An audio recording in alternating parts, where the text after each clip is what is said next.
La plataforma Salvem el Cabanyal s'ha manifestat este migdia a València amb el lema «El Cabanyal és nostre i el volem sencer i viu». Un nombrós grup de persones han acudit al barri marítim de la ciutat per oposar-se a la prolongació de l'avinguda Blasco Ibáñez. A les 12 d'este migdia ha començat la manifestació organitzada per Salvem el Cabanyal en contra de la prolongació de Blasco Ibáñez. A esta protesta, que ha recorregut els principals carrers del barri del Cabanyal, s'han adherit més de 90 associacions, 15 d'elles de fora de la comunitat, principalment de Catalunya i Madrid. Lo que perseguimos es la rehabilitación sin destrucción del barrio y lo que queremos es una rehabilitación ya.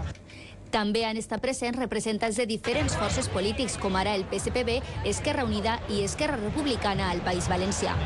Una opció modèlica seria rehabilitar-lo, posar-lo en marxa i posar-lo en valor. És un dels barris segurament amb més sabor.